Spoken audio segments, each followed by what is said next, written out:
একটা প্রশস্ত ঘরের খাটের উপরে উপর হয়ে শুয়ে আছে পৌষী। দরজার পাল্লাটি খোলা, বাইরে বাতাস বইছে। জানালার পাল্লাও খোলা থাকার কারণে জানালার ধারের পর্দাগুলো উড়ছে। এরই মধ্যে ফাহাদ দুবার এসে পৌষীকে দেখে গিয়েছে। মেয়েটার শরীরটা ভালো না, জ্বর এসেছে। আজ কেন যেন মায়া কাজ করছে এই মেয়েটির জন্য। পৌষী ফাহাদের স্ত্রী, কুমিল্লার তালতলা গ্রামের মেয়ে সে। ছোট থেকেই তাকে চেনে ফাহাদ, তার বাবার বন্ধুর মেয়ে সে। খুব ছোটবেলায় মাকে হারায় পৌষী। সৎ মায়ের সংসারে বড় হয়েছে সে। মা বাবার জোরাজোরিতেই তাকে বিয়ে করতে হয়েছে ফাহাদের। পৌষী দেখতে সুন্দরী, সংসারী মেয়ে, তবে ফাহাদের মনের মতো নয়। ফাহাদ শিক্ষিত কোনো মেয়েকে জীবনসঙ্গী হিসেবে চেয়েছিল, যে ফাহাদের সাথে তাল মিলিয়ে চলতে পারবে। কিন্তু পৌষী অষ্টম শ্রেণীতে দুবার ফেল করার পর আর পড়াশোনাই করেনি। তাছাড়াও এমন গড় কোনো স্বভাবের মেয়ে ফাহাদের পছন্দ নয়। তাই পৌষীর সাথে সহজ হতে পারেনি সে। স্বামী স্ত্রী হবার পরেও দুজনে আলাদা রুমেই থাকে। বিয়ের কিছুদিন আগে লাকসাম শহরে এই বাড়িটি কিনে নেয় ফাহাদ। দ্বিতীয় তলা বিশিষ্ট বেশ বড়সড় বাড়ি এটি। দেখতে ঠিক বাংলো বাড়িগুলোর মতো, চারপাশে গাছগাছালিতে ভর্তি। ফাহাদের পরিবার তালতলাতেই থাকে। কাজের সুবাদে ফাহাদকে এই শহরেই থাকতে হয়। দুজন মানুষের জন্য যদিও এত বড় বাড়ির প্রয়োজন নেই, তবে বাড়িটির চারপাশের পরিবেশ ফাহাদের হৃদয় কেড়েছে। নিজেকে প্রকৃতিপ্রেমী হিসেবেই দাবি করে সে। মানুষের মনে আকুলতা যেমন রয়েছে, তেমনই ব্যাকুলতাও শেষ নেই। মনের অভিব্যক্তি কেউ সহজে প্রকাশ করতে পারে, কেউ পারে না। পৌষীর মনে একটি আকুতি, ফাহাদ যেন তাকে ভালোবাসে। সত্যি বলতে প্রথম থেকে অসুস্থতা ছিল একটি বাহানা। ভেবেছিল অসুস্থতার অজুহাতে খুব সহজে ফাহাদের কাছে যেতে পারবে সে। কিন্তু এই অজুহাতটা এই খারাপ রূপ নেবে ধারণাও ছিল না তার। সত্যি সত্যিই শরীরটা খারাপ হয়ে গিয়েছে পৌষীর। রাত গভীর হতে থাকলে ফাহাদও ঘুমে মগ্ন, কিন্তু পৌষীর চোখে ঘুম নেই। আজ মশারির ভেতরে ঘুমাতে তার অস্বস্তি লাগছে। জানালা খুলে থাকার কারণে ঘরের ভেতর পর্যাপ্ত বাতাস থাকলেও তার মনে হতে লাগলো তার নিঃশ্বাস যেন বন্ধ হয়ে আসছে। মশারি খোলার জন্য উঠে বসলো পৌষী। আচমকা ফাহাদকে দেখে চমকে উঠল সে। ভাঙা গলায় পৌষী বলল, আজ এত রাতেও জেগে আছেন? অফিসের কিছু কাজ বাকি ছিল, সেসবই করছিলাম এতক্ষণ। তোমার রুমের জানালা খোলা, বন্ধ করতেই আসলাম। আমার বাতাস ভালো লাগে, বন্ধ করবেন না দয়া করে। এভাবে বলার কিছু নেই। কিভাবে বললাম? এই যে, দয়া করে এসব বলার কি প্রয়োজন? এমনিতেই বললে পারতে। আপনি যদি কিছু মনে করেন। এই বিষয়ে আর কথা বাড়ালো না ফাহাদ। পৌষীর উদ্দেশ্যে বলল, তুমি উঠতে চাইছো কেন? কিছু লাগবে? আসলে মশারিটা ভালো লাগছিল না, খোলার জন্যই। জানালা খোলা রেখেছো মশা ঢোকার জন্য, উত্তম ব্যবস্থা। এখন আবার মশারিও খুলতে চাইছো? এই অসুস্থ শরীরটা মশাকে খাওয়ানোর খুব বেশি প্রয়োজন? ফাহাদের কথা শুনে হেসে ফেলল পৌষী। অসুস্থ অবস্থায় পৌষীর ফ্যাকাশে মুখচ্ছবির পরিবর্তে হাস্যোজ্জ্বল সুন্দর মুখটা দেখে তারও মুখে হাসি ফুটে উঠল। এই প্রথম পৌষীর হাসি দেখে ফাহাদের মুখেও হাসি ফুটেছে। বিষয়টি অবাক করার মতো নেই, কেননা ফাহাদ সব সময় গম্ভীর মুখেই কথা বলে পৌষীর সাথে। দুজনের মাঝে প্রয়োজন ছাড়া কথাও হয় না। ফাহাদের দিকে এক দৃষ্টিতে তাকিয়ে আছে পৌষী। ফাহাদ বলল, মশারি খোলার প্রয়োজন নেই। আর যদি খুলতেই হয়, জানালা বন্ধ করতে হবে। কোনটা করতে চাও? আপনি যেটা বলেন। আমার ইচ্ছে। তবে শুয়ে পড়ো। ফাহাদের কথা শুনে চুপচাপ কম্বল শরীরে মুড়িয়ে শুয়ে পড়ল পৌষী। দুদিন পর পৌষীর শরীরটা বেশ ভালোই এখন, তবে মনটা ভালো নেই। অসুস্থ থাকাকালীন ফাহাদ তার সাথে কথা বললেও বর্তমানে আগের আচরণেই ফিরে গিয়েছে। পৌষীর মনে হচ্ছে ফাহাদের সঙ্গ পেতে অসুস্থ থাকাই যেন ভালো ছিল। নীল রঙের একটা পাঞ্জাবি পরে হাত ঘড়িটা খুঁজছে ফাহাদ। পৌষী তার দিকে হাত ঘড়িটি এগিয়ে দিয়ে বলল, এটা খুঁজছেন? হ্যাঁ। পৌষীর হাত থেকে ঘড়িটি নিতেই সে প্রশ্ন করে বসল, কোথাও কি যাচ্ছেন? এভাবে তৈরি হয়ে নিশ্চয়ই বাসায় বসে থাকবো না। আজ শুক্রবার, অফিস তো নেই। আমি কি অফিসে পাঞ্জাবি পরে যাই? তবে কোথায় যাচ্ছেন? আমার বন্ধুর জন্মদিন আজ, দাওয়াত করেছে, ওখানেই যাচ্ছি। আমাকে করেননি দাওয়াত? পৌশির মুখে এই প্রশ্নটি শুনে খানিকটা অবাকই হলো ফাহাদ। আজ হলো কি এই মেয়ের? ফাহাদকে নিশ্চুপ দেখে পৌশি বলল, বাসায় ভালো লাগছে না আর, আমাকেও সাথে নিয়ে যাবেন? বিয়ের 4 মাসে এই প্রথম কোনো আবদার করলো পৌশি। মেয়েটার হয়তো সত্যিই ঘরের বাইরে যেতে ইচ্ছে করছে। খানিকক্ষণ ভেবে ফাহাদ বলল, চলো, তবে হ্যাঁ, ওখানে কথা কম বলার চেষ্টা করবে। কেউ যেন জানতে না পারে দুইবার জেএসসি পরীক্ষা দিয়েও ফেল করেছো। ফাহাদের সাথে তার বন্ধুর বাসায় পৌশি আসলেও ঘরের এক কোণে বসে রয়েছে মেয়েটি।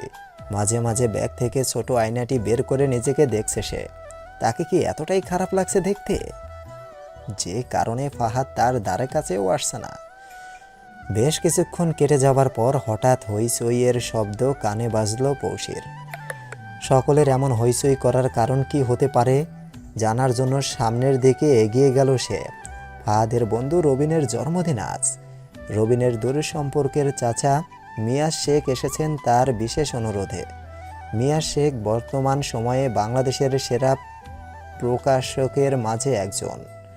শুধু তাই নয়, তিনি একাধারে কবি ও সাহিত্যিক। জনপ্রিয়তা তার আকাশচুম্বী। রবিন ভাবতে পারেনি তার দাওয়াতে ছুটে আসবেন মিয়া সাহেব। মিয়া শেখ উপস্থিত সকলের সাথে আড্ডায় সামিল হলেন। আড্ডার এক ফাঁকে তিনি বললেন, এখানে এমন কেউ কি আছে যে লেখালেখির সাথে জড়িত আছে? একটা মেয়েলি কণ্ঠ শুনতে পেল সকলে। জড়িত নেই, তবে হতে চাই। লেখালেখি করতে ভালোবাসি ভীষণ। অন্য কেউ অবাক না হলেও মেয়েটির দিকে তাকিয়ে ফাহাদ বিস্ময়ের শেষ পর্যায়ে চলে গেল।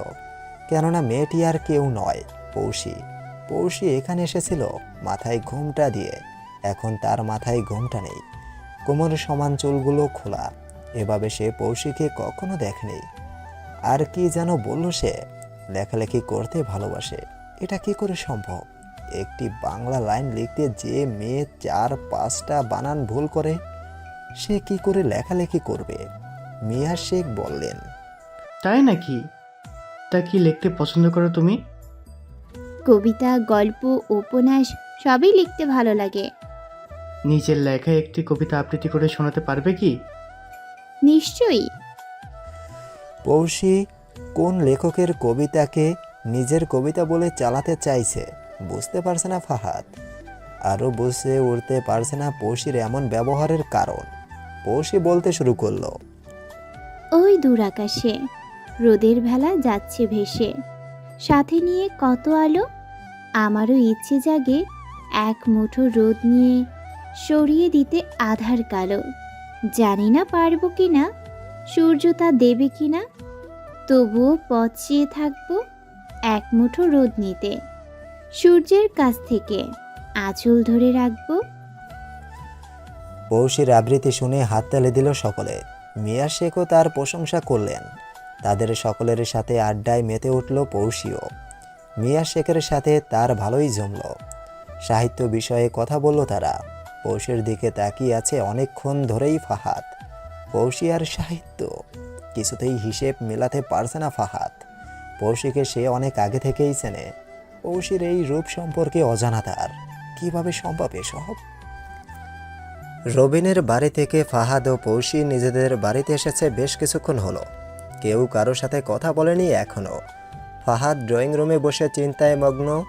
এমন সময়ে পৌশি এসে বলল, চা খাবেন? মন্দ হয় না। রান্নাঘরে এসে পৌশি চা বানাতে শুরু করলো, সাথে গুনগুনিয়ে গান গাইতে লাগলো। আমারও পরানো যাহা চাই, তুমি তাই, তুমি তাই গো। আমারও পরানো যাহা চাই। রান্নাঘরের দরজার পাশে দাঁড়িয়ে ফাহাদ বলল, তুমি দেখছি গানও গাইতে পারো। ফাহাদের কথার পিঠে কোনো কথা না বলে মনোযোগ সহকারে পৌশি চা বানাতে থাকলো। ফাহাদ প্রশ্ন ছুড়ল, পৌষ মাসে জন্ম বলে তোমার নাম পৌষী রাখা হয়। তোমার মা খুব শখ করেই নামটি রাখেন, তাই না? সে কথার জবাব না দিয়ে পৌষী উল্টো প্রশ্ন করল। আপনার কি ফাল্গুন মাসে জন্ম? আমার নাম ফাল্গুন নয়। ফটো আছে? কথাটি বলে হাসল পৌষী। সেই কথাটি আর আর আগাল না ফাহাদ। গলার স্বর খানিকটা গম্ভীর করেই বলল, ছোটবেলায় তোমার মা মারা যায়। তোমার দেখাশোনার জন্য তোমার খালাকে বিয়ে করেন তোমার বাবা। কিন্তু বিয়ের পরে তোমার খালার আচরণ পাল্টে যায়। তোমার প্রতি অবিচার শুরু করেন তিনি। তার বাচ্চা হবার পরে আরও অবহেলা শুরু হয় তোমার প্রতি। তোমার পড়াশোনার প্রতি কোনো খেয়ালই নেওয়া হতো না বাসায়, যে কারণে সবসময় রেজাল্ট খারাপ হতো তোমার। জেএসসি পরীক্ষা দুবার দিয়েও ফেল করেছো। এরপর আর পড়াশোনা করা হয়নি তোমার। তবে ঘরের কাজে বেশ পারদর্শী তুমি। ফাহাদের দিকে প্রশ্নসূচক দৃষ্টিতে তাকিয়ে আছে পৌষী। ফাহাদ বলল, এসব কেন বলছি ভাবছো? আমি তোমার সম্পর্কে সবই জানি, এটা বোঝালাম। তাচ্ছিল্যের হাসি দিয়ে পৌষী বলল, সবই জানেন? জানি, এটাই জানতাম, কিন্তু এখন মনে হচ্ছে জানি না। আজ রবিনের বাসায় যে আমি তোমার নতুন রূপ দেখলাম, তুমি আর সাহিত্য, হিসাবটা যেন কিছুতেই মেলাতে পারছি না আমি। পৌষীর চা বানানো হয়ে গিয়েছে। মগে চা ঢালতে ঢালতে সে বলল, কাজী নজরুল ইসলামের জীবনী জানেন না আপনি? তিনিও কিন্তু উচ্চশিক্ষিত নন। আমি জানি, সাহিত্য বিষয়ে জ্ঞান থাকতে হলে উচ্চশিক্ষিত হতে হয় না। আধ্যাত্মিক কিছু বিষয়ও মানুষের মাঝে বিদ্যমান থাকে। কিন্তু এই পৌষীকে আমি চিনি না। মনে হচ্ছে ফাহাদের কাছে এগিয়ে এসে তার দিকে চায়ের কাপ বাড়িয়ে দিয়ে পৌষী বলল, এত বেশি ভাববেন না, মাথায় চাপ পড়বে। মিয়া শেখ ড্রয়িং রুমে বসে পত্রিকা পড়ছিলেন। হঠাৎ তার মনে হলো নিচে বাগান গাছগুলোতে আজ পানি দেওয়া হয়নি। পানি দেওয়া প্রয়োজন। ভাবনা মতোই উড়তেই যাচ্ছিলেন। এমন সময় মধুর কণ্ঠে কোরআন তিলাওয়াতের শব্দ কানে ভেসে আসলো তার। এ কণ্ঠ তার চেনা, সুরটাও মুখস্থ। এই সুরের মাঝে দোল আছে, সে দোলে দোল খাওয়ার আকুতিও আছে। এই সুর তারই রুম থেকে ভেসে আসছে। তার স্ত্রী আমেনা বেগম মধুর কণ্ঠে কোরআন তিলাওয়াত করছেন। আর উঠলেন না মিয়া সাহেব। কিছুক্ষণ তিনি তিলাওয়াত শুনতে চান, ভালোই লাগছে তার। ড্রয়িং রুমে বসে বেশ কিছুক্ষণ ধরেই টিভি দেখছে পৌষী। চ্যানেল আইতে একটি সাক্ষাৎকার অনুষ্ঠান চলছে। অতিথি হয়ে এসেছেন উষ্ণ মাহমুদ, যিনি তরুণ জনপ্রিয় কবিদের মাঝে একজন। উষ্ণ মাহমুদের দিকে এক দৃষ্টিতে তাকিয়ে আছে পৌষী। এমন সময় ফাহাদ এসে বলল, পৌষী, আমার খিদে পেয়েছে। পৌষী কোনো জবাব দিল না। ফাহাদ আবারও বলল, পৌষী, খিদে পেয়েছে, ডিনার করব। এবারও পৌষী জবাব দিল না। কেন? ফিরেও তাকালো না ফাহাদের দিকে। ফাহাদ কিছুটা রেগে গিয়ে এক প্রকার চেঁচিয়ে বলল, কি ব্যাপারটা কি? কতক্ষণ ধরে বলছি খিদে পেয়েছে আমার। ফাহাদের কথায় পৌষীর উত্তেজিত হবার কথা হলেও হলো না। সে শান্ত গলায় বলল, আমি টিভি দেখছি, এই অনুষ্ঠান শেষ না হওয়া পর্যন্ত উঠব না আমি। অপেক্ষা করতে না পারলে খেয়ে নিন নিজে, সব রান্না করা আছে। কথাগুলো পৌষী টিভির দিকে তাকিয়ে বলল। পৌষীর এমন ব্যবহারে ফাহাদের প্রচণ্ড রাগ লাগতে শুরু করলো। কোনো মতে নিজেকে সামলিয়ে নিজের রুমের দিকে এগিয়ে গেল সে। আজ না খেয়েই ঘুমোতে হবে। খাবারের ইচ্ছে যেন মরে গিয়েছে।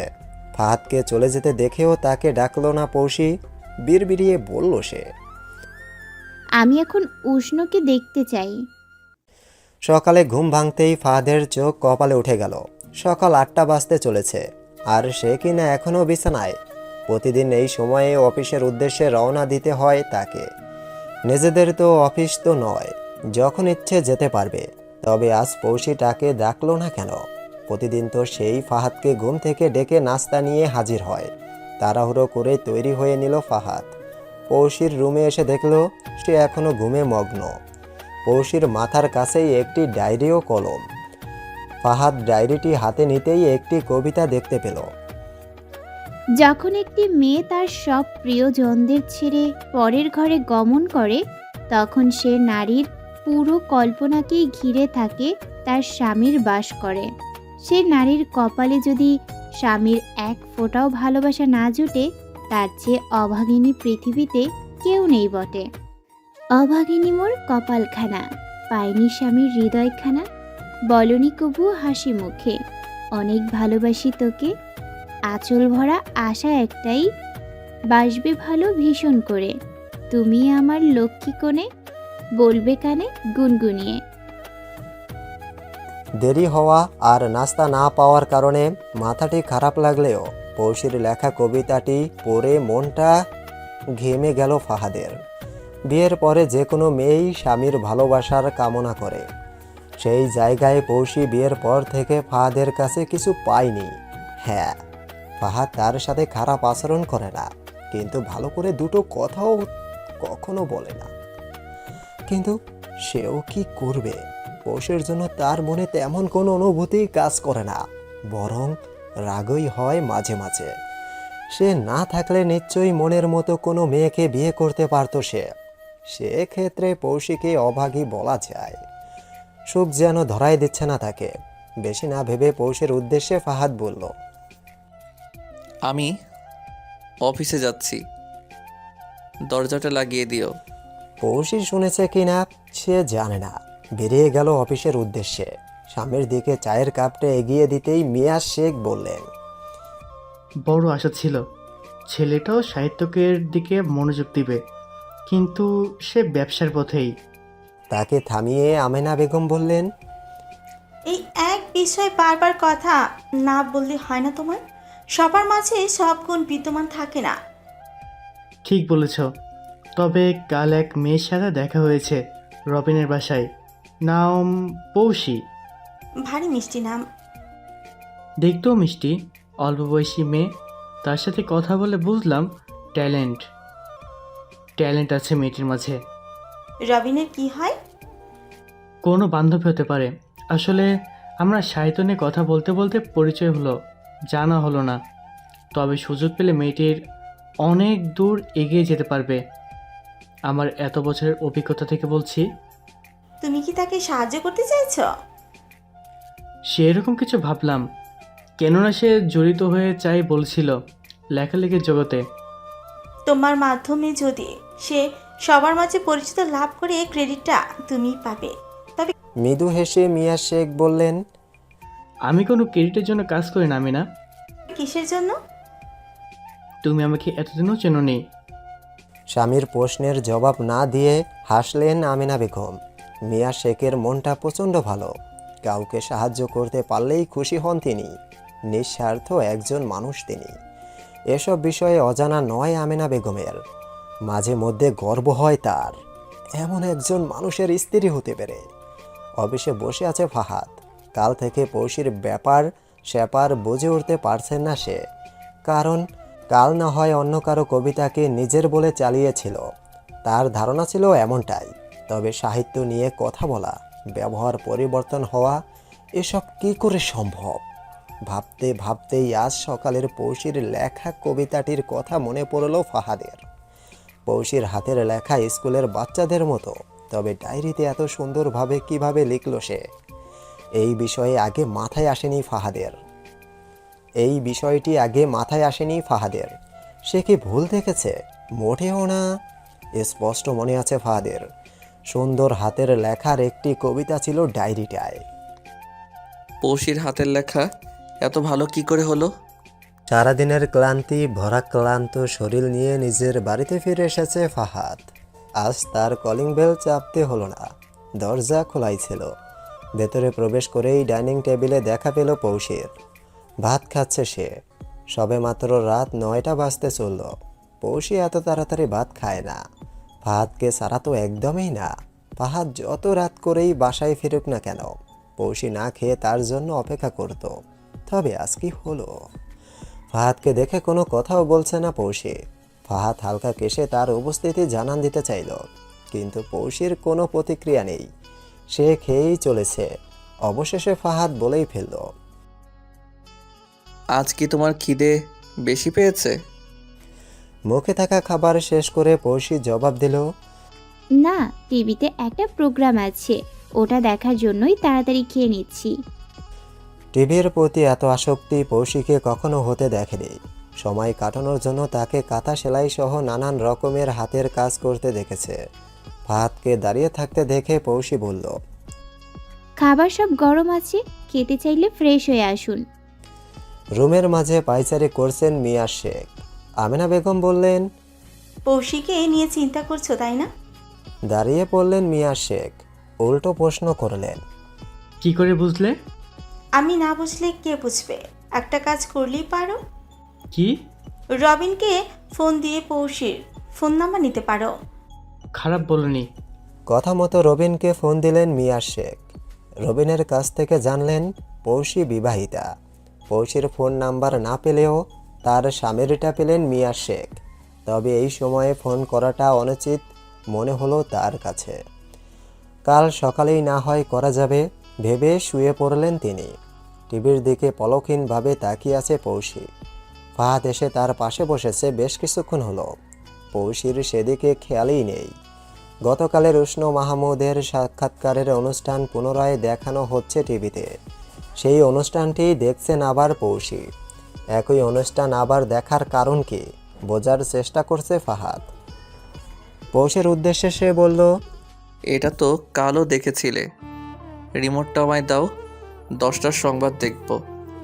গলার স্বর খানিকটা গম্ভীর করেই পৌশি বলল, উষ্ণকে দেখার সময় আমাকে কোনোভাবে বিরক্ত করবেন না প্লিজ। পৌশির কথায় যেন ধাক্কা খেল ফাহাদ। কি বলল সে? আর কিভাবে কথাটা বলল? এমন করে গম্ভীর স্বরে পৌশিকে কখনো কথা বলতে শোনেনি সে। টিভি দেখার এক পর্যায়ে বিজ্ঞাপন শুরু হলে টেবিলের উপর রাখা ডায়েরি ও কলম নিয়ে লেখা শুরু করলো পৌশি। জানি হারিয়েছো তুমি ভিড়ের আড়ালে, তাও প্রতি রাতে চলে তোমাকে খোঁজার ব্যর্থ প্রচেষ্টা। নোনা পড়া চোখের ভাঁজে জানি হারিয়েছি আমি আবারও তোমার স্মৃতির মাঝে, তাও খুঁজতে চাই না আজ নিজেকে। হারিয়ে যাওয়ার এই খেলায় জিতেছো তুমি, হেরেছি আমি। খুশি তো? তাও আজ হারাতে যে মন চায় সেই তোমাতেই। আর চোখে পৌশির লেখা দেখতে থাকলো ফাহাদ। কোনো কিছু না ভেবেই এক নাগারে কবিতাটি লিখে ফেললো পৌশি। তাতে ফাহাদ অবাক হলো না, হলো পৌশির হাতের লেখা দেখে। এত সুন্দর হাতের লেখা তার। তবে আগে অমন বাজেভাবে লিখত কেন সে? বিজ্ঞাপন শেষে পৌশি আবার টিভির দিকে মনোযোগ দিল। ফাহাদ খেয়াল করলো পৌশির চোখ জোড়া ছলছল করছে। ফাহাদ বলল, মন মরা লাগছে কেন তোমাকে? উষ্ণ আর কিছু না বলে ছোট্ট একটা নিঃশ্বাস ফেললো পৌশি। ফাহাদ বললে, আমি বলেছিলাম উষ্ণকে দেখার সময় কোনো ধরনের ডিস্টার্ব আমি চাই না। এমন করে বলছো যেন উষ্ণ তোমার প্রেমিক ছিল। কিছু বলছে না পৌশি। নীরবতা সম্মতির লক্ষণ, এমনটাই জানে ফাহাদ। তবে কথাটি সত্য। পরক্ষণে মাথাটা ঝেড়ে নিল ফাহাদ। এটা কি করে সম্ভব? পৌশির মতো একজন সাধারণ মেয়ের সাথে উষ্ণ মাহমুদের কোনো সম্পর্ক থাকতে পারে না। বরং উষ্ণ মাহমুদের ভক্ত হতে পারে সে। তুমি কি ফোন করতে যাচ্ছ? রাত বেশি হয়নি, করতে পারো। আমেনা বেগমের কথা শুনে মুচকি হাসলেন মিয়া শেখ। এই মহিলাটি কিভাবে তার মনের কথা জেনে যায়? বেশি ভালোবাসে বলে? স্ত্রীর কথায় সম্মতি জানিয়ে ডায়াল করলেন তিনি ফাহাদের নাম্বারে। রিং বেজে উঠলে ফাহাদ মোবাইলের স্ক্রিনে তাকিয়ে দেখলো অপরিচিত নাম্বার। একটু দূরে এসে রিসিভ করে বলল, হ্যালো, আসসালামু আলাইকুম, কে বলছেন? ওয়ালাইকুম আসসালাম। আমি মিয়া শেখ বলছিলাম, রবিনের চাচা। কালই দেখা হয়েছে আমাদের। জি চিনেছি, আপনাকে না চেনার কারণ নেই। চেনারও কোনো বিশেষ কারণ নেই। হাসালেন। অবশ্যই আছে, বাংলাদেশের বেশিরভাগ মানুষই চেনে আপনাকে। তবে এই অদমকে ফোন দিলেন হঠাৎ? অধমের স্ত্রীর সাথে কথা বলার জন্য। মিয়া শেখের কথায় নিশ্চুপ হয়ে গেল ফাহাদ। তিনি হেসে বললেন, আমি মজা করলাম। আমি পৌষের সাথে কথা বলতে চাচ্ছিলাম। আসলে কাল ওর সাথে কথা বলে ভালো লাগলো। পৌশি ঘুমিয়ে পড়ছে। ও আচ্ছা, তাহলে তোমার সাথেই বলি। জি। পৌষকে নিয়ে আমার বাসায় আসো কাল। আমার মিসেস ভালো চা বানাতে পারে। কাল না, আমার অফিস আছে, আমি জানাবো আপনাকে। ঠিক আছে, আমি মেসেজে আমার বাসার ঠিকানা পাঠিয়ে দিচ্ছি, এসো কিন্তু অবশ্যই। ইনশাল্লাহ। পৌশির দিকে চোখ পড়তেই ফাহাদ দেখল তার মনোযোগ এখনও টিভিতেই। এই অনুষ্ঠান শেষ না হওয়া অবধি তাকে বিরক্ত করতে নিষেধ করেছে সে, তাই পৌশিকে ডাকলো না ফাহাদ। তবে মিয়া শেখ কেন পৌশির প্রতি এত আগ্রহ দেখাচ্ছেন? পৌশিকে কিছু বলতে চেয়েও বলল না ফাহাদ। নিজের রুমের দিকে এগিয়ে গেল সে। ঘড়িতে সময় 1টা। পৌশির চোখে ঘুম নেই। বিছানার ঠিক মাঝখানে বসে সে পেন্সিল দিয়ে ডায়েরির পাতায় ছবি আঁকছে। হঠাৎ ঘুম ভাঙল ফাহাদের। পানি খেতে উঠে দেখল জগে পানি নেই।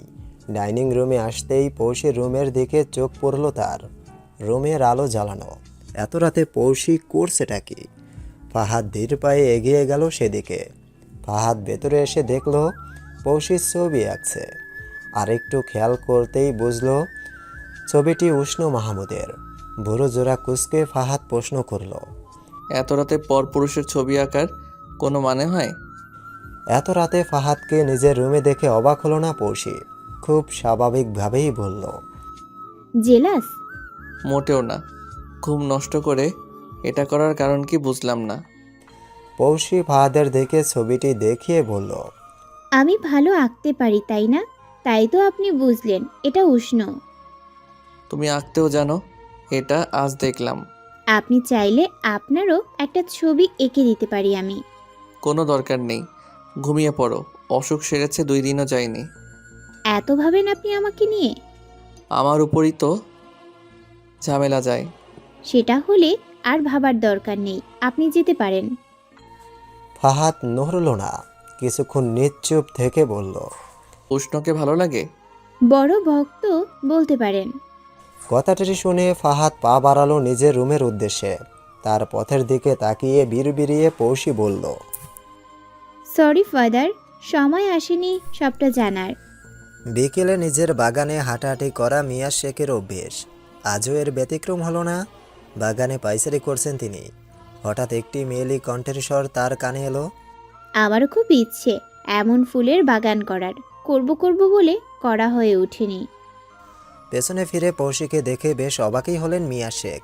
মৃদু হেসে বললেন, পৌশি, কী অবস্থা তোমার?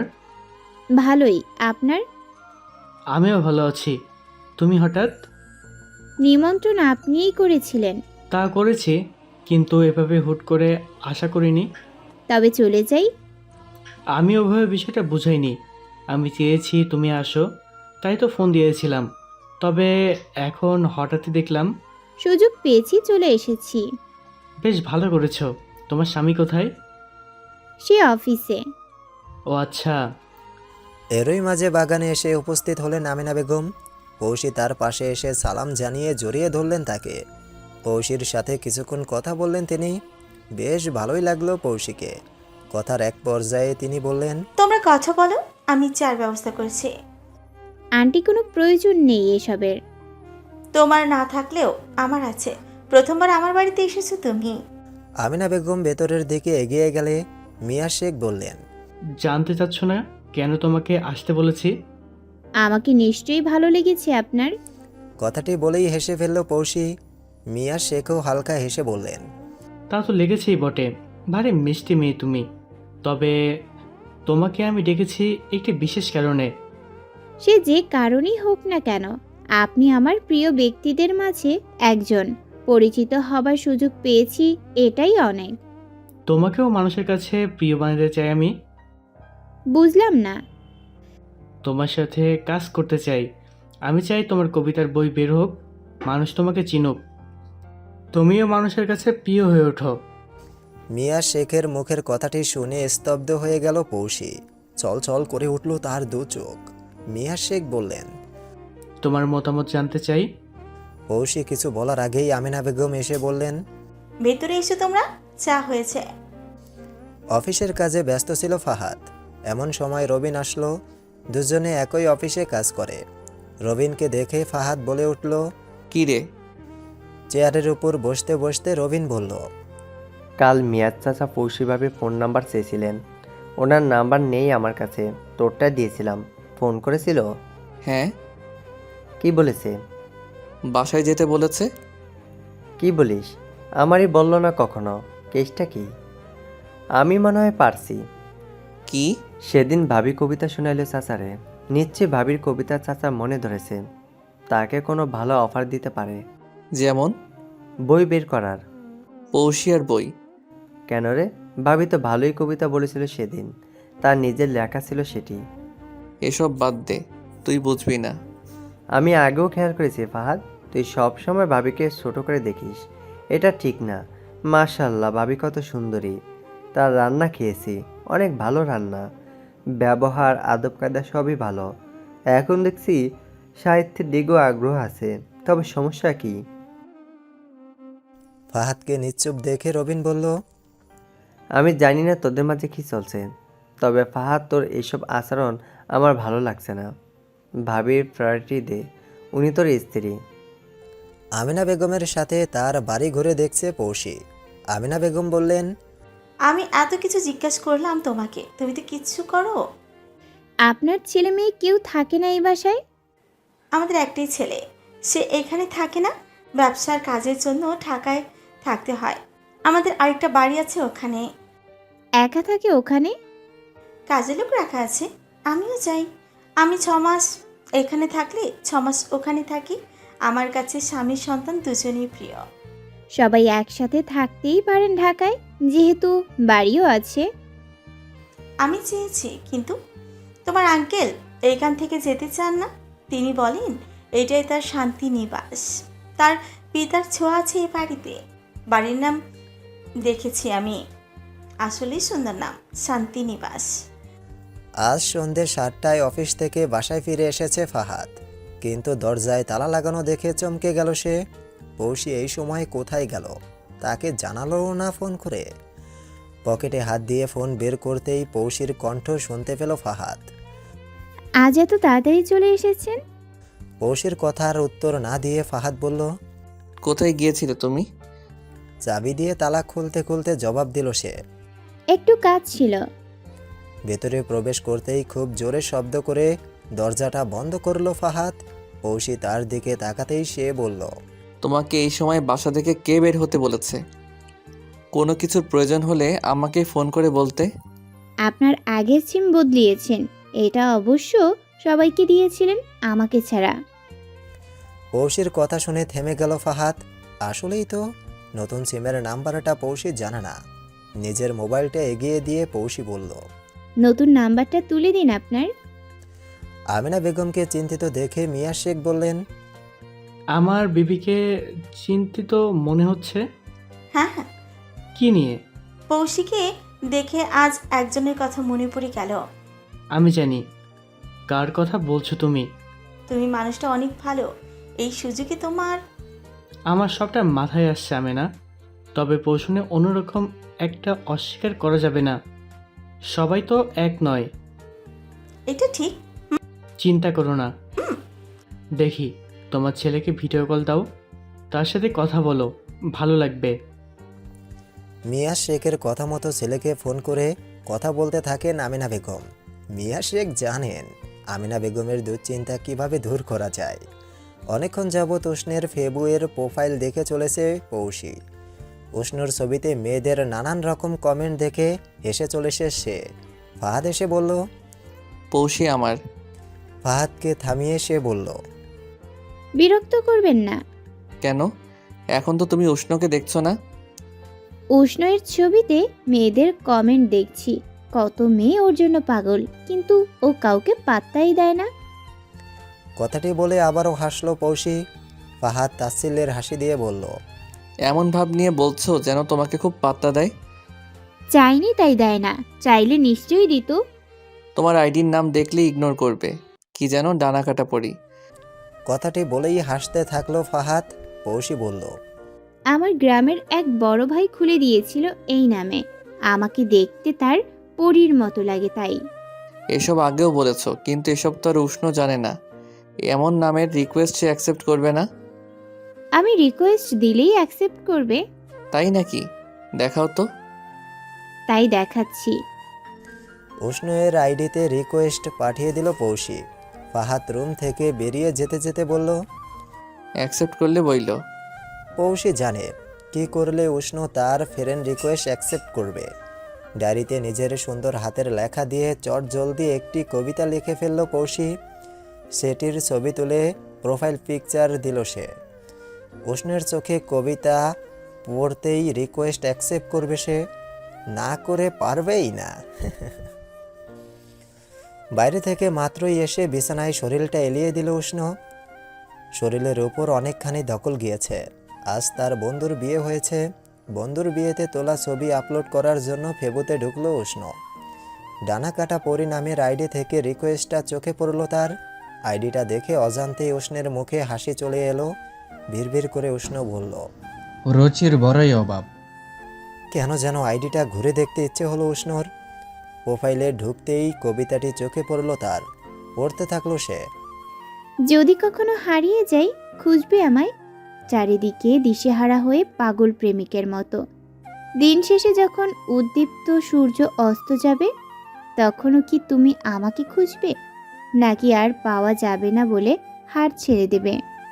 ঝিলমিল জ্যোৎস্না রাতে যখন পাখিগুলো নেট থেকে বেরিয়ে উঠবে, অনন্য জ্যোৎস্না বিরাজ করবে এই ভুবনে, তখন আমার হাতটুকু ছোঁয়ার জন্য হলেও তুমি আমাকে খুঁজবে না, নাকি এভাবে আড়ালেই রাখবে চিরজীবনের জন্য?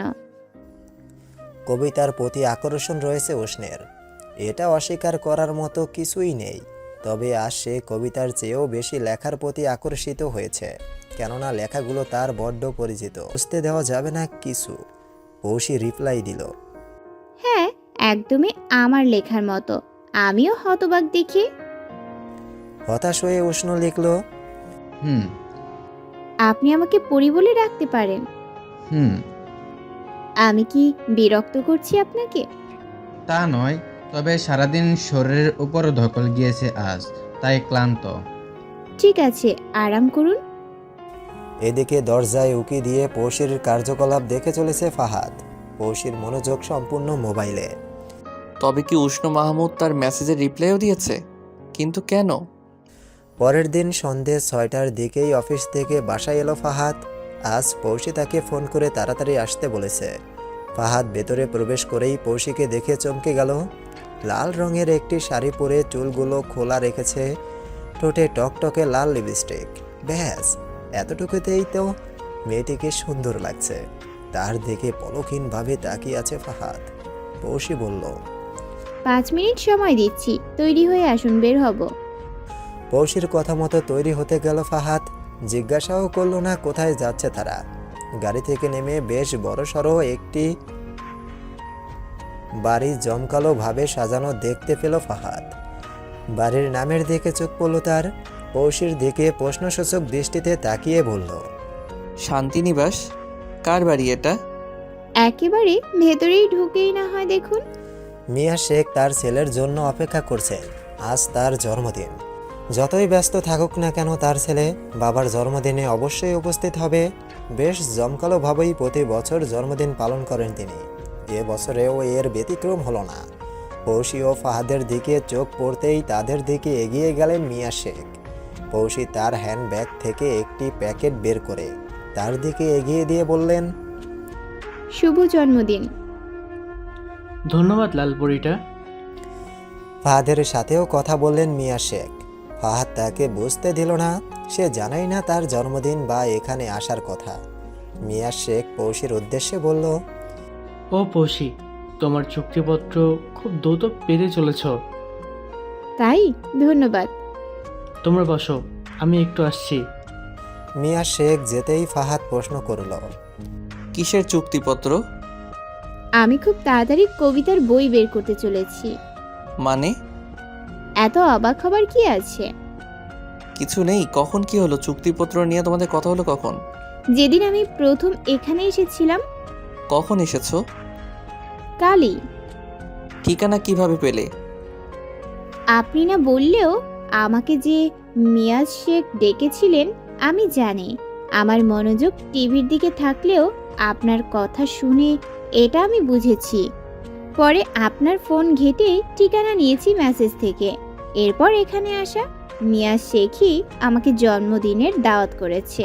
আপনাকেও নিয়ে আসতে বলেছেন তাই। পৌশিকে থামিয়ে ফাহাদ বলল, অনেক মেহেরবানি করেছো আমাকে সাথে এনে। এত কিছু করে ফেললে আজও আমাকে না জানালেই চলতো।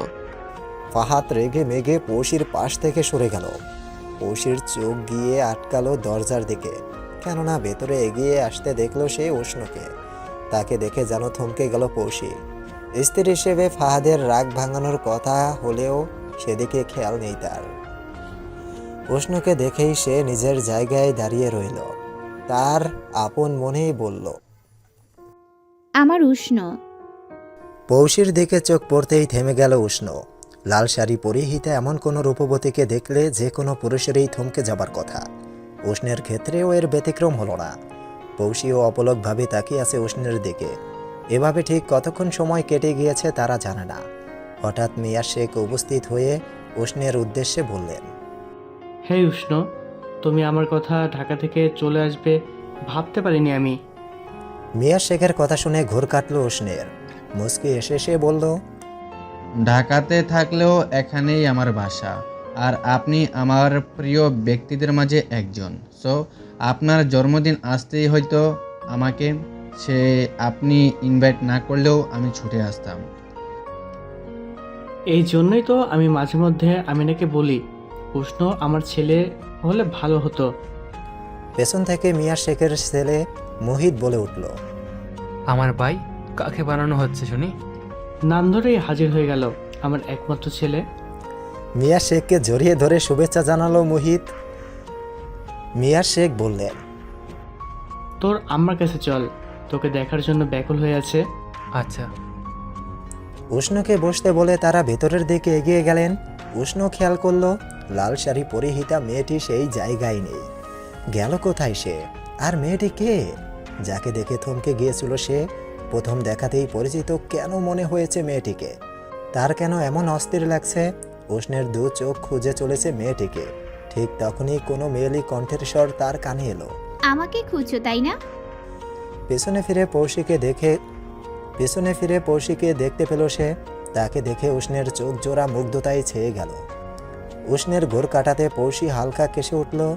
পৌশির কাশির শব্দ শুনে উষ্ণ বুঝতে পারল তার কাশির কারণ।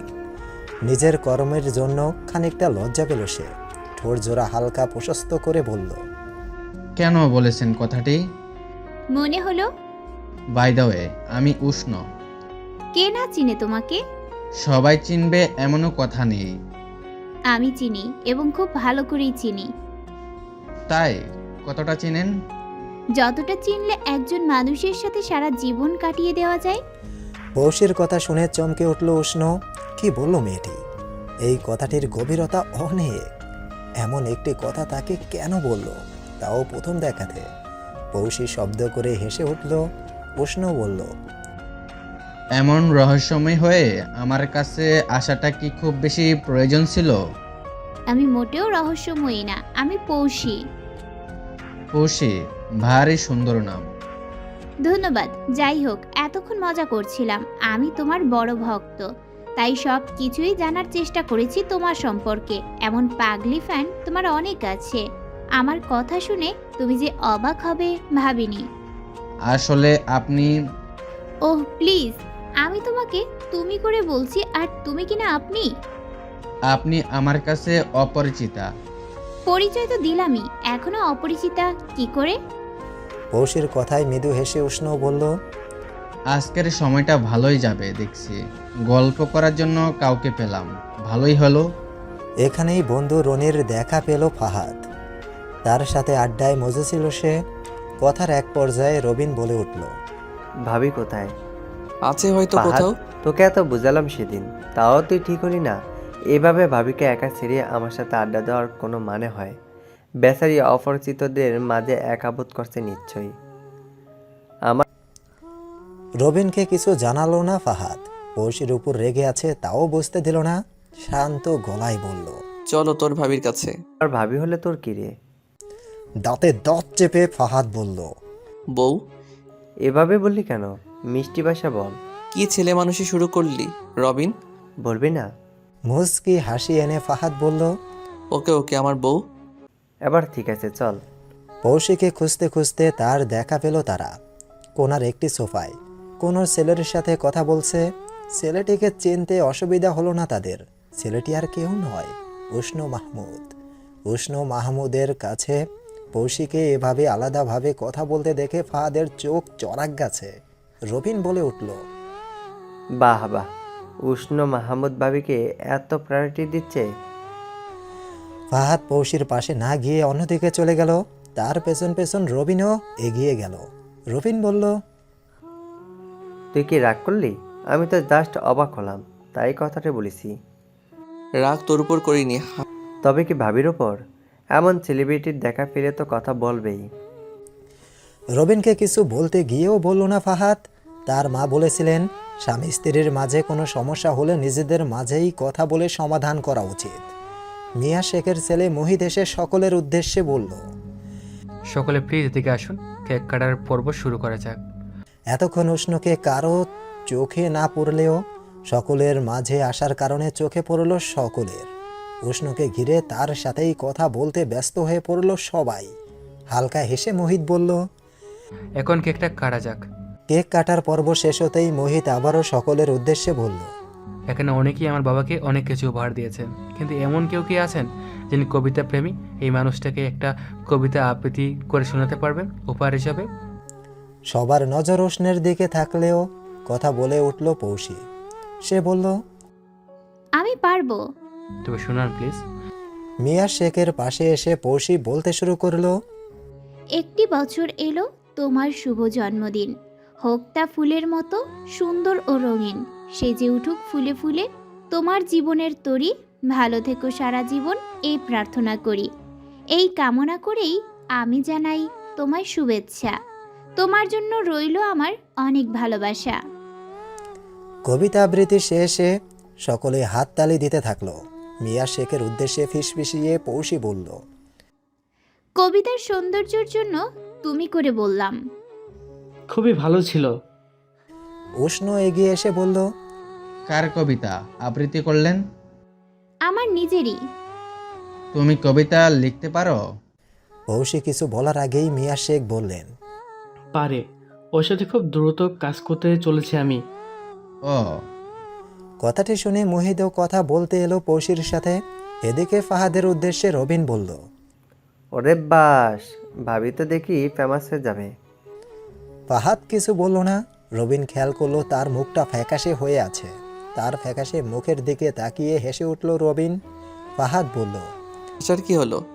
ভাবিরে গুরুত্ব কম দিতি তুই, এবার ভাবির মূল্য বুঝবি। পৌশির কাছে এসে ফাহাদ বলল, বাড়ি যাওয়া যাক পৌশি। মুহিত বলে উঠল, ডিনার না করে কোথাও যাওয়া হচ্ছে না, কিন্তু আপনাকে চিনলাম না। আমি পৌশির হাজবেন্ড। কথাটি শুনে চমকে গেল মোহিত ও উষ্ণ। মোহিত বুঝতে পারেনি পৌশি বিবাহিতা। এদিকে উষ্ণ বেশ অবাকই হলো। এতক্ষণ কথা হলো তাদের, কিন্তু পৌশি জানালো সে বিবাহিতা। ফাহাদের দিকে তাকিয়ে মিয়া শেখ বললেন, পৌশুকে লেখায় মন দেওয়ার সুযোগ দিও। ওর কবিতাগুলো লেখা হয়ে গেলেই চুক্তির কাজ শেষ করে বইয়ের কাজ ধরা যাবে। হ্যাঁ সূচক সম্মতি জানিয়ে মাথাটা নাড়ালো ফাহাদ। বাসায় এসেই নিজের রুমের দিকে দ্রুত বেগে এগিয়ে গেল ফাহাদ। পৌশির উপরে প্রচণ্ড রাগ হচ্ছে তার। উষ্ণকে নিয়ে বাড়াবাড়ি রকমের আচরণ করা, ফোন চেক করা, একাই মিয়া শেখের বাড়ি যাওয়া, বই বের করার সিদ্ধান্ত নেওয়া। আবার আজ উষ্ণের সাথে পৌশির এসব আচরণে কষ্ট পাচ্ছে ফাহাদ। কিন্তু কেন পাচ্ছে? তার মনে পৌশির জন্য কোনো অনুভূতিই ছিল না। পৌশিকে সে কখনোই স্ত্রীর অধিকার দেয়নি। তবে কেন তাকে গুরুত্ব না দেওয়ার কারণে কষ্ট পেল সে? কেন আজ উষ্ণের পাশে পৌশিকে দেখে তার এতটা খারাপ লাগলো? তবে পৌশি কি তার মনে জায়গা করে নিয়েছে? মিয়া শেখের বাড়ি থেকে নিজের বাড়িতে এসেছে উষ্ণ। বেশ কিছুক্ষণ হলো। আসার পর থেকে পৌশি তার ভাবনায় চলে আসছে। এত আপন কেন মনে হচ্ছে মেয়েটিকে? কেন পৌশির চোখের ভাষা পরিচিত মনে হচ্ছে তার কাছে? মাথাটা ঝাঁকালো উষ্ণ। একজন বিবাহিতা নারীকে নিয়ে এতটাও ভাবা উচিত নয়। পৌশিকে নিয়ে মাথা থেকে চিন্তা ফেলে ফেবুতে প্রবেশ করলো উষ্ণ। ডানাকাটা পরীর আইডিতে একটি কবিতা আপলোড করা হয়েছে। ক্লান্ত যখন মন তোমার কাঁধে মাথা, মন চাইছে চাঁদ দেখব, নেই তো কোনো বাধা। তবুও মনকে প্রশ্ন করি, কোথায় আমার তুমি? সত্যি বলতে তোমার খোঁজ পাইনি এখনো আমি। কবিতাটি পড়ে উষ্ণ ইনবক্স করলো আইডিতে। কি খবর পরি ম্যাডামের? উষ্ণ মাহমুদ কাউকে নিজ থেকে মেসেজ করে জানা ছিল না। আপনি আমাকে কতটুকুই বা চিনেন? যতটা চিনলে একজন মানুষের সাথে সারা জীবন কাটিয়ে দেওয়া যায়।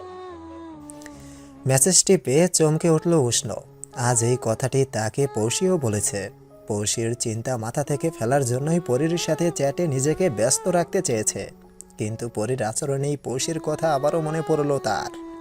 উষ্ণর কাছ থেকে কোনো জবাব না পেয়ে পৌষি লিখল, আমি মিরাজ সাহেবের জন্মদিনের অনুষ্ঠানে তোমাকে কালো জ্যাকেটটাই অনেক মানিয়েছে। আবারও যেন ধাক্কা খেল উষ্ণ। এই মেয়ে কিভাবে জানলো সে আজ কালো জ্যাকেট পরে মিয়া শেখের বাড়িতে গিয়েছে? উষ্ণ লিখল, হ্যাঁ আপনি। তোমার খুব চেনা কেউ। বর্ণিতা না করে বললেই পারেন। ভনিতা করতেই ভালো লাগছে। উষ্ণের মেজাজ খারাপ হচ্ছে। কি ঘটছে তার সাথে বুঝে উঠতে পারছে না সে। পৌষিকেও তার আপন মনে হচ্ছে, আর এই পরীকেও। দুইজনের সন্ধান না পাওয়া অবধি যেন শান্তি পাবে না সে। ঠিক তখনই তার অস্থিরতা কাটানোর মতো একটি রিপ্লাই পেল সে। দেখা করবে আমার সাথে? উষ্ণ কিছু না ভেবেই রিপ্লাই দিল, হ্যাঁ কখন কোথায়? এত আগ্রহ? আপনি যদি এটাও মজা করেন তবে ঠিক করেছেন না। আমি মোটেও মজা করছি না। তবে বলুন কখন দেখা করবেন? কালই। পৌষি একটি রেস্টুরেন্টের নাম পাঠালো উষ্ণকে। এই রেস্টুরেন্টের সাথে অনেক স্মৃতি জড়িয়ে আছে উষ্ণের। অনেক দিন হলো এখানে যাওয়া হয় না তার। পরীর কথা মতো সে কি যাবে? যাওয়া কি উচিত? পৌষি মেসেজ দিল, ঠিক সময়ে চলে আসবেন, আমি অপেক্ষা করব কিন্তু। শুভরাত্রি। খুব ভোরেই ঘুম ভাঙল পৌষির। আজ উষ্ণের সাথে তার দেখা হবে। দুজনে আলাদাভাবে সময় কাটাবে। এখন থেকেই মনের মাঝে উত্তেজনা কাজ করছে। তবে উষ্ণ কি আসবে? এই নিয়ে খানিকটা দুশ্চিন্তাও তার মনে বিরাজ করছে। সব মিলিয়ে অস্থির লাগছে তার। অস্থিরতা কাটানোর জন্য কোনো কাজে ব্যস্ত থাকা প্রয়োজন। এই ভেবে এগিয়ে গেল সে রান্নাঘরের দিকে। বিয়ে ঘরে ঘুমাচ্ছিল ফাহাদ। এমন সময় পৌষির ডাক কানে আসতেই চোখ মেলল সে। সাদা রঙের সালোয়ার কামিজ পরে আছে পৌষি। ওড়নাটা কোমরের সাথে পেঁচিয়ে রেখেছে। চুলগুলো কাটা দিয়ে বাঁধা থাকলেও এলোমেলো লাগছে। এমন অগোছালো পৌষিকে যেন দেখতে অনেকখানি ভালো লাগছে তার। নিজের দিকে ফাহাদকে এভাবে তাকিয়ে থাকতে দেখে পৌষি বলল, এমন ড্যাব ড্যাবে চোখে তাকিয়ে কি দেখছেন? উঠে পড়ুন। সকাল 7টা বাজে। আজ পিঠে বানিয়েছি কয়েক রকমের। পিঠের কথা শুনে বসে পড়ল ফাহাদ। এই শীতে পিঠে খাওয়ার মজাই আলাদা। পিঠের কথা শুনেই যেন তার জিভে পানি চলে এলো। পৌষি বলল, আমি টেবিলে পরিবেশন করছি, আপনি ফ্রেশ হয়ে আসুন। ওয়াশরুম থেকে বেরিয়ে ডাইনিং টেবিলে চলে আসলো ফাহাদ। টেবিলের দিকে তাকিয়ে দেখলো হরেক রকমের পিঠে। চেয়ার টেনে বসতে বসতে ফাহাদ বলল, আজ কি উপলক্ষে এত আয়োজন? অস্থিরতা কমাতে। বুঝলাম না। এত কিছু না বুঝলেও চলবে, খেয়ে নিন, অফিসের সময় হয়ে আসছে আপনার। চুপচাপ খেতে থাকলো দুজনে। নীরবতা ভেঙে ফাহাদ বলল, দারুণ হয়েছে। ধন্যবাদ। ভাবছি আজ অফিসে যাব না। কথাটি শুনতেই কাশতে শুরু করলো পৌষি। ফাহাদ তার দিকে পানির গ্লাস এগিয়ে দিতেই ঢক ঢক করে এক গ্লাস পানি সব খেয়ে ফেললো সে। ফাহাদ বলল, ঠিক আছো তুমি? বিড়বিড়িয়ে পৌষি বলল, আপনি না গেলে ঠিক থাকবো না। সরি। কিছু না, অফিসে কেন যাবেন না? তুমি সারাদিন একা থাকো, চলো কোথাও ঘুরতে যাই আজ। ফাহাদের কথা শুনে রাগ হচ্ছে পৌষির। নিজের রাগ সংযত করে পৌষি বলল, আসলে আজ এত পিঠা বানালাম তাই ক্লান্ত লাগছে। তাছাড়া আমার কবিতাও লিখতে হবে। কিন্তু আজ না, অন্যদিন। ওকে, তুমি যাই বলো, তবে আমি তৈরি হইনি অফিসের জন্য। ফাহাদ অফিসে যাচ্ছে শুনে পৌষি যেন হাঁপ ছেড়ে বাঁচল। আজ তার উষ্ণের কাছে যেতেই হবে। দুপুর গড়িয়ে বিকেল হতেই রেস্টুরেন্টে পৌঁছে গেল পৌষি। আর সে হালকা সবুজ রঙের শাড়ি পরেছে। উষ্ণের পছন্দের রঙের মাঝে এটি একটি। উষ্ণ কি এই শাড়িতে তাকে দেখে মুগ্ধ নয়নে তাকাবে? নাকি চিন্তিত হবে এই ভেবে তার পছন্দের রঙের কথা সে কি করে জানলো। এসব ভেবেই দুষ্ট একটা হাসি দিল পৌষী। বেশ কিছুক্ষণ হয়ে যাচ্ছে উষ্ণ গাড়ি থেকে নেমে রেস্টুরেন্টের সামনে দাঁড়িয়ে আছে। তার পুরো শরীর যেন কাঁপুনি দিয়ে উঠছে। এতদিন সে এই রেস্টুরেন্টের দিকে ফিরেও তাকায়নি। আজ কি করে এখানে প্রবেশ করবে সে? সম্ভব নয় তার পক্ষে। গাড়িতে উঠতে যাচ্ছিল উষ্ণ, ঠিক তখনই একটি রঙিন কাগজ উড়ে এসে তার কারের উপরে পড়ল। কাগজটি ফেলল না উষ্ণ, হাতে নিয়ে কাগজের লেখাগুলো চোখ বুলিয়ে দেখতে থাকলো সে। আমি আলো তুমি চাঁদ, তুমি আমার জ্যোৎস্না রাত, আমি ভোর তুমি পাখি, তাই তো তোমায় যত্নে রাখি। আমি সূর্য তুমি রোদ, কখনো করো না প্রতিরোধ। কিছু স্বপ্ন কিছু আশা, এই নিয়ে ভালোবাসা। কি উষ্ণ, মনে আছে এই কবিতার কথা? আমার আনারি হাতের প্রথম লেখা কবিতা ছিল এটি, যেটি তোমাকেও দেখিয়েছিলাম। দেখে তুমি হেসেছিলে, বলেছিলে এতটাও খারাপ না। লেখাটি দেখে চমকে উঠল উষ্ণ। কি হচ্ছে তার সাথে? কি করে সম্ভব এটি? আবারও সেই একই হাতের লেখা। গাড়িতে উঠল না উষ্ণ। এই হাতের লেখা কার সে দেখতে চায়। পরীকে দেখতে চায় সে। কে এই ডানাকাটা পরী? ধীর পায়ে এগিয়ে গেল উষ্ণ রেস্টুরেন্টের দিকে। ভেতরে এসেই চোখ বুলিয়ে দেখতে লাগলো চারদিকে। হঠাৎ পৌষীর দিকে চোখ পড়ল তার। হালকা সবুজ রঙের শাড়িতে পৌষীকে অপসরীর চেয়ে কোনো অংশে কম সুন্দর লাগছে না। কয়েক মুহূর্তের জন্য থমকে গেলেও চোখ সরিয়ে নিল উষ্ণ। ঘুরে দাঁড়ালো সে। সে এসেছে এখানে পরীর সাথে দেখা করতে, এটা ভুলে গেলে চলবে না। কেন সে বিবাহিতা মেয়েটিকে দেখে থমকে যাবে? এটা অনুচিত। উষ্ণকে দেখতে পেয়ে পৌষী চেঁচিয়ে বলল। উষ্ণ মাহমুদ। উষ্ণ চেয়েছে পৌষী যেন তাকে না দেখে, কিন্তু পৌষীর ডাকে আর নিজেকে লুকালো না সে। পেছনে ফিরতেই পৌষী ইশারা করলো কাছে আসতে। উষ্ণ আসতেই পৌষী বসতে বলল তাকে। সৌজন্যতার খাতিরে উষ্ণ বসে বলল, আমি আসলে একজনের সাথে দেখা করতে এসেছি। সে না আসা পর্যন্ত আমার সাথে গল্প করতে পারো। কাল অনেক করেছি। তাই বলে আজ করা যাবে না? তা নয়। তবে ছাড়ো, তুমি এখানে? আমি কারোর সাথে দেখা করতে এসেছি। কার সাথে? উষ্ণ মাহমুদের সাথে। পৌষীর কথা শুনে হেসে ফেলল উষ্ণ। পৌষীও হাসল। বেশ কিছুক্ষণ সময় পার হয়ে গেলেও পরীর দেখা পেল না উষ্ণ। ফোন বের করে মেসেজ দিল সে। আপনি বলেছিলেন অপেক্ষা করবেন, কিন্তু আমি অপেক্ষা করে আছি। উষ্ণকে মোবাইল নিতে দেখে পৌষীও ফেবুতে ঢুকলো। উষ্ণের মেসেজের রিপ্লাই দিল।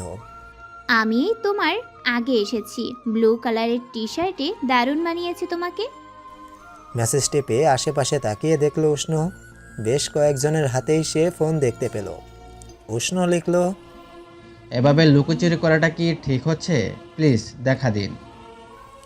উষ্ণের উদ্দেশ্যে পৌষী বলল, লুকোচুরি খেলার কোনো ইচ্ছে নেই আমার, তাই দেখা করার কথা আমিই বলেছি। পৌষীর মুখে কথাটি শুনে উষ্ণের আর বুঝতে বাকি রইল না, সে যার খোঁজে এসেছে মেয়েটি সেই। অবাক হয়ে উষ্ণ বলল, পুষি পরি? হুম। পরিচয় লুকানোর কারণ? তুমি এমনিতেও আমাকে চিনতে না, কালই আমাদের দেখা হয়, সেই হিসেবে আমি পরিচয় লুকাইনি। এই যে দেখা দিলাম, আগে দেখা দিলেও তুমি কি আমায় চিনতে? তাই হয়তো চিনতাম না, তবে পরিচয় দেওয়ার পরেও মনে হচ্ছে যে পরিচয়টা তুমি আমায় দিচ্ছ সেই পরিচয়ে আমি তোমাকে চিনি না। আমি তোমাকে আগে থেকেই চিনি, এমনটা মনে হচ্ছে আমার। আর কারণ তোমার জানা আসেনি। পৌষী হাসল। একটু আগে পাওয়া কাগজটি পৌষীকে দেখিয়ে উষ্ণ বলল, এই কবিতাটি কোথায় পেয়েছো? লেখাটা আমার মতোই, কিন্তু এটি আমার লেখা নয়। আমি এটা এখানে পেয়েছি। এখানে যেহেতু পেয়েছি, তোমার লেখা হওয়া স্বাভাবিক। তোমার কাছে তো আমার লেখার মতোই লেখা কবিতা রয়েছে। তুমি কিভাবে জানলে? তুমিই দেখিয়েছো। পৌষীর চোখের দিকে তাকিয়ে আছে উষ্ণ। পৌষীও তাকালো। এভাবে বেশ কিছুক্ষণ দুজনে দুজনের দিকে পলকহীনভাবে তাকিয়ে থাকার পর হেসে ফেলল পৌষী। হাসতে হাসতে বলল, আমাকে কি সুন্দর লাগছে দেখতে, এভাবে তাকিয়ে থাকার কারণ? হালকা সবুজ রং। তোমার পছন্দের রঙের মাঝে একটি। আমি এসব কখনো প্রকাশ করিনি। আমার খুব প্রয়োজন ছাড়া পার্সোনাল বিষয়ে কোনো ফ্যানের জানার কথা না। আমি হয়তো তোমার আপনজনদের মাঝেই একজন। কথাটি বলে আবারও হাসতে থাকলো পৌষী। ডানাকাটা পরের আইডি পৌষীর। এটা জানতে পেরে উষ্ণ যেন শান্তি পেল না। মনে হচ্ছে এখনো অনেক কিছুই তার অজানা। পৌষীর কাছাকাছি থেকে তাকে আবিষ্কার করতে চায় উষ্ণ, কেননা পৌষী তার কাছে রহস্যময়ী। অফিসে বিশেষ কোনো কাজ না থাকার কারণে বাসার পথে রওনা হলো ফাহাদ।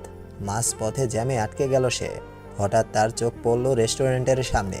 সিঁড়ি বেয়ে একই সাথে নামছে পৌষী ও উষ্ণ। ফাহাদ আরেকটু ভালোভাবে লক্ষ্য করতেই বুঝলো সে ভুল দেখেনি।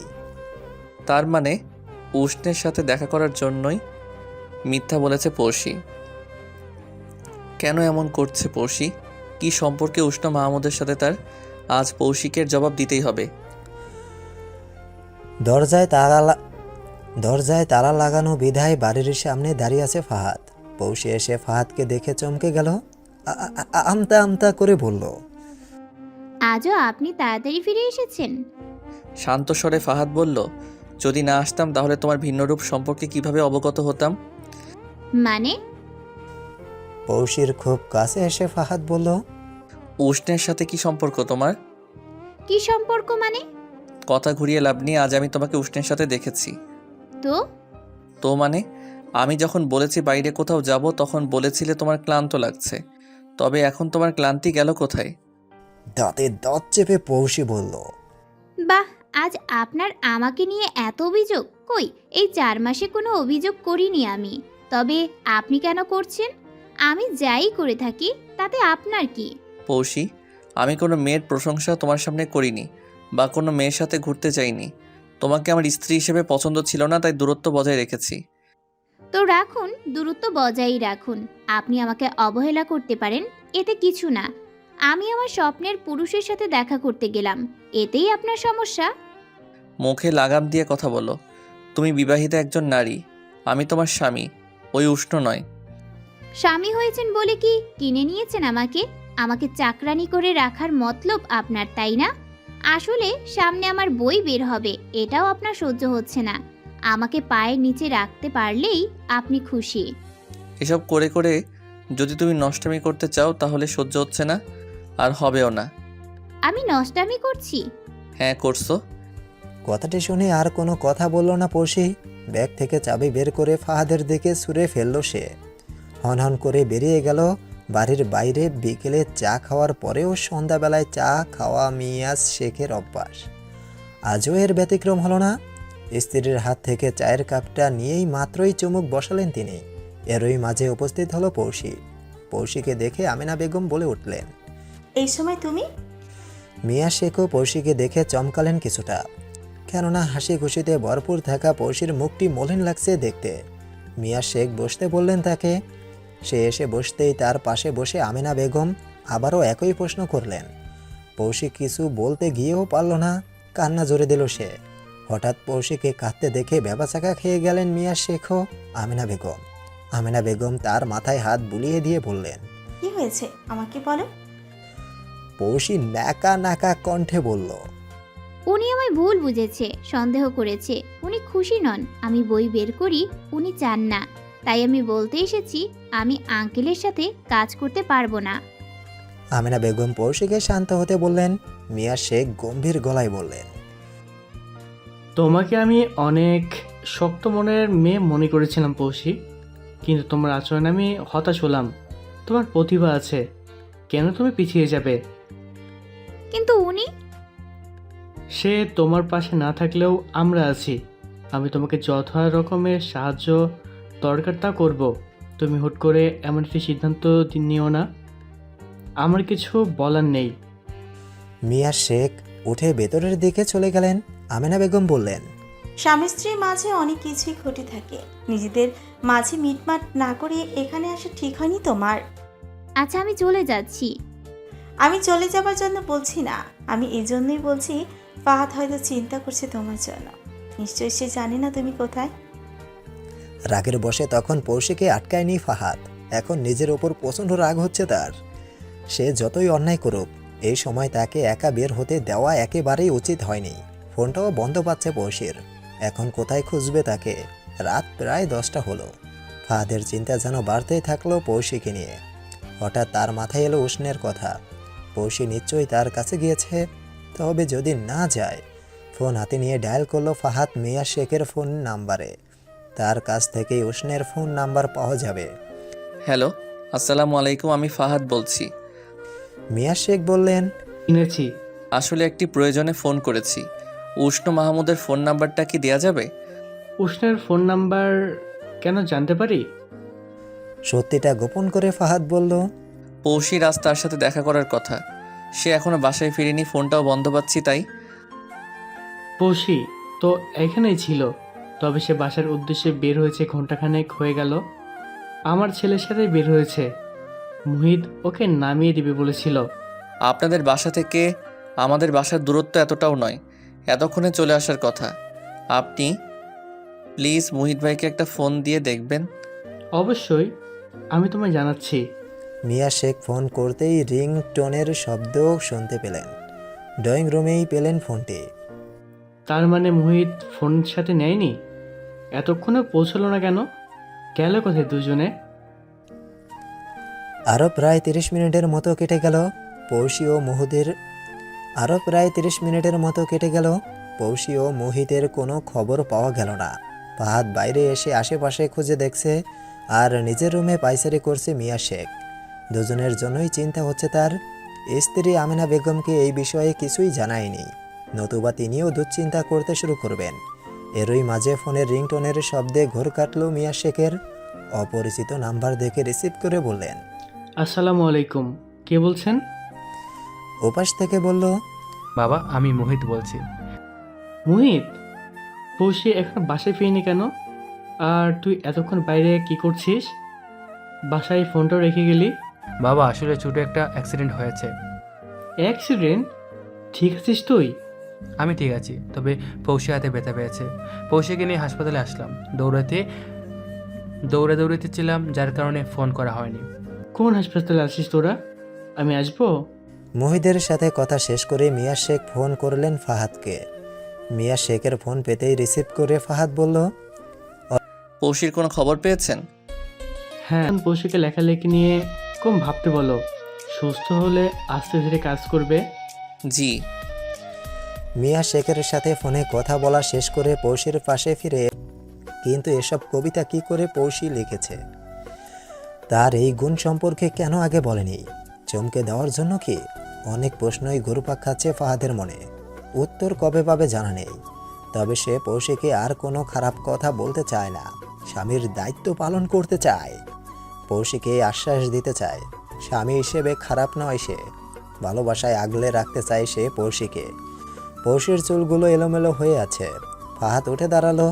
সামান্য ঝুঁকে ঘুম নষ্ট না হওয়ার মতো খুব সাবধানে ঠিক করে দিল চুলগুলো। নিজের ঠোঁট জোড়া আলতো করে ছুঁয়ে দিল পৌশির কপালে। চেয়ারটা আরও কাছে টেনে এনে বসলো ফাহাদ। পৌশির ব্যান্ডেজ করা হাতটি ধরল সে। ব্যান্ডেজের ওপরেই চুমু খেলো। পরক্ষণেই হেসে নিজেই মনে মনে বলল, আজ তোর ঠোঁট জোড়া বড্ড অবাধ্য হয়ে যাচ্ছে রে ফাহাদ। পৌষি অসুস্থতা, এটা ভুলে গেলে চলবে না। Control your self. কারো গলার স্বরে ঘুম ভাঙল ফাহাদ ও পৌশির। দরজার পাশে তাকিয়ে দেখল উষ্ণ মাহমুদ। ফাহাদ তাড়াহুড়ো করে দাঁড়িয়ে বলল, আপনি এত সকালে? মোহিতের কাছে খবরটা শুনে আসলাম। আসলে আমরা একই সাথে একটা কাজে ঢাকায় যাচ্ছিলাম। ভাবলাম যাবার আগে পুষিকে দেখে যাই, তাই খুব ভোরেই আসতে হলো। সমস্যা নেই, ভেতরে আসুন। পৌশিকে দেখে মনে হচ্ছে তার ঘুম এখনো কাটেনি। উষ্ণ তার পাশে এসে বসে বলল, কেমন বোধ করছো এখন? জি ভালো। আপনি ভালো আছেন? পৌশির মুখে আপনি ডাক শুনে খানিকটা চমকালো উষ্ণ। পৌশি তো তুমি বলেই সম্বোধন করে থাকে। তবে কি ফাহাদ সামনে থাকায় এমন আচরণ? মৃদু হেসে উষ্ণ বলল, আমি ভালো আছি। বেশিক্ষণ বসল না উষ্ণ। ঢাকার ফ্লাইটের সময় হবার কারণে বেরিয়ে পড়ল সে। সে চলে যেতেই পৌশি ফাহাদের উদ্দেশ্যে বলল, উনি উষ্ণ মাহমুদ না? পৌশির প্রশ্ন শুনে হেসে ফেলল ফাহাদ। পৌশি বলল, হাসছেন কেন? আমি বিশ্বাস করতে পারছি না আমাকে উনি দেখতে এসেছেন। কিন্তু কেন এসেছেন? ফাহাদ কিছু বলার আগেই আগমন ঘটল নার্সের। স্যালাইনটা খুলে বলল, রোগী এখন খাবার খেতে পারবেন, তবে এই তরল জাতীয় খাবার। পৌশিকে জিজ্ঞাসা করলো ফাহাদ। কি আনবো তোমার জন্য? আপনাকে দেখতে কেমন যেন লাগছে, বাসায় গিয়ে ফ্রেশ হয়ে আসুন। সমস্যা নেই, তুমি কি খাবে বলো। স্যুপ, তবে আপনার হাতে। কিন্তু আমি এখানে স্যুপ কিভাবে তৈরি করব? ঠিক বাসায় গিয়ে করে আনুন। আছে, তুমি যা হুকুম করো। তাদের কথোপকথন শুনে নার্স এসে বললেন, আপনার মিসেস চান আপনি বাসে গিয়ে ফ্রেশ হয়ে আসুন, তাই এই আবদার চিন্তা করবেন না। আপনি নিশ্চিন্তে যেতে পারেন, আমরা খেয়াল রাখবো ওনার। বাসায় এসে প্রথমে ওয়াশরুমের দিকে এগিয়ে গেল ফাহাদ। ফ্রেশ হয়েই সে পৌষের জন্য স্যুপ বানাবে, কিন্তু কিভাবে বানাবে? সে তো রান্না বান্নার কাজে একেবারেই কাঁচা।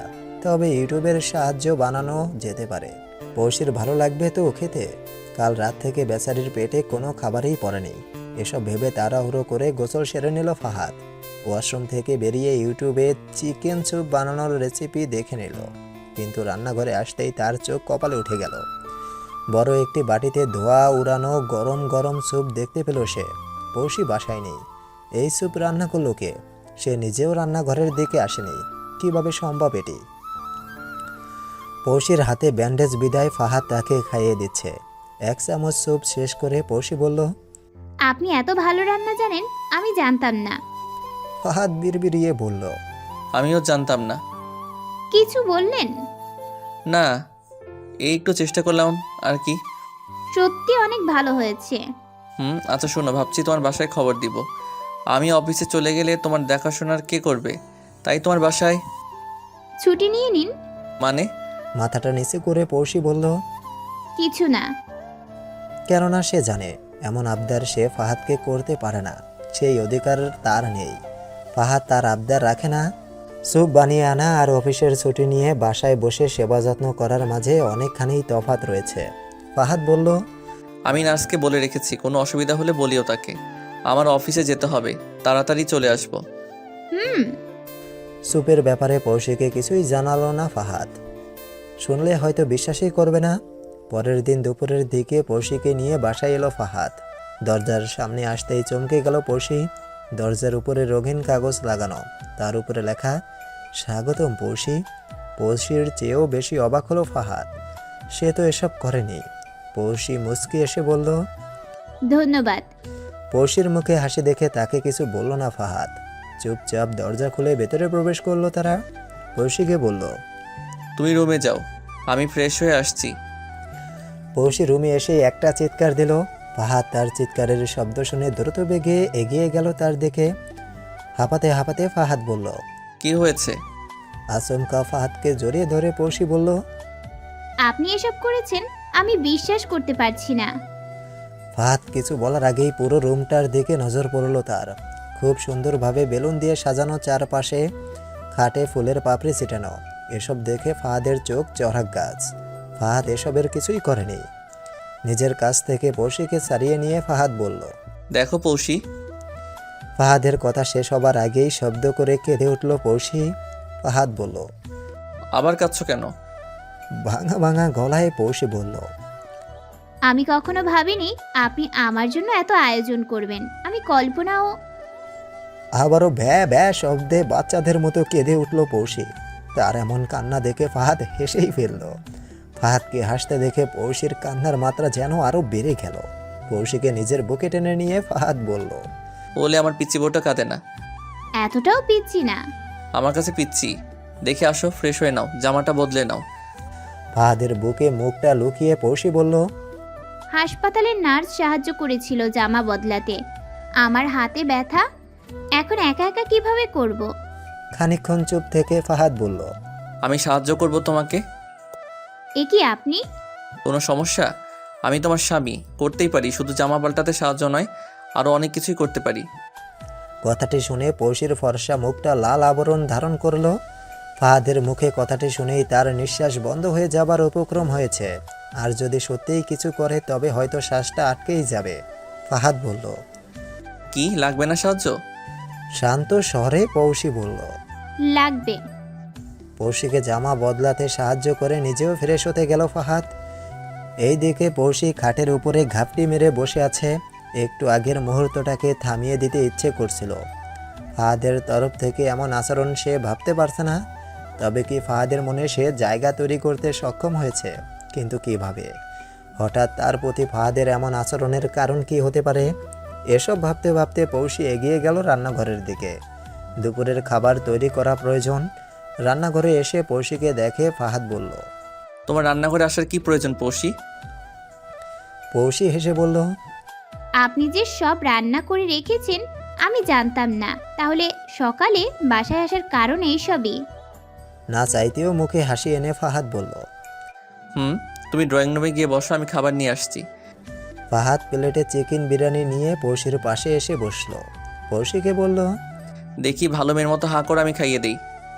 তা তো খাবই। তার আগে এটা বলুন, আপনি কি করে জানলেন আমার প্রিয় খাবার এটি? আমি জানতাম না। কথাটি শুনে পৌশি মুখটা মলিন করে বলল, আসলেই আপনি কিভাবে জানবেন? আপনার ইচ্ছা হয়েছে রান্না করেছেন, আমার পছন্দের সাথে মিলে গেল। ফাহাদ পৌশির পাশে ঘেঁষে বসে বলল। এখন থেকে জানার চেষ্টা করব, দেখি খেয়ে নাও। দুপুরে পৌশিকে ঘুম পাড়িয়ে নিজের রুমের বারান্দায় এসে দাঁড়ালো ফাহাদ। কিছুক্ষণ ধরে যা ঘটে চলেছে কিছুই স্বাভাবিক নয়। সব কিছুই ঘোলাটে মনে হচ্ছে তার কাছে। তবে এসব কিছুর মাঝে একটি বিষয় ভালো হয়েছে, পৌশির প্রেমে পড়েছে সে। মাথাটা ঝাঁকালো ফাহাদ। যেহেতু তার সাথে সব ভালোই হচ্ছে, এই বিষয়ে এত ভাবতে চায় না সে। হয়তোবা সব কিছু তার সামনে এমনিতেই পরিষ্কার হয়ে যাবে। দুদিন পার হলো। পৌশির হাতের ব্যান্ডেজ খোলা হয়েছে। আগের চেয়ে অনেকটা সুস্থ পৌশি। তবে মানসিকভাবে সুস্থ বোধ বেশিই করছে সে। কেননা ফাহাদ এই কয়েকদিনে স্বামীর দায়িত্ব পুরোপুরি পালন করেছে। পৌশির কাপড় পর্যন্ত নিজের হাতে ধুয়েছে সে। অফিস থেকে ছুটিও নিয়েছে। সব কিছুই পৌশির কাছে স্বপ্নের মতো লাগছে। ড্রয়িং রুমে এসে বসলো পৌশি। হঠাৎ চোখ গেল তার টেবিলে রাখা একটা চিরকুটের উপরে। হাত দিয়ে পড়তে থাকলো সে। আজ তোমাকে বউয়ের সাজে দেখতে চাই। তোমাকে বউ সাজে কেমন লেগেছিল মনে নেই তো? আমি খুব খারাপ স্বামী, তাই না? ভালো স্বামী হতে চাই তোমার।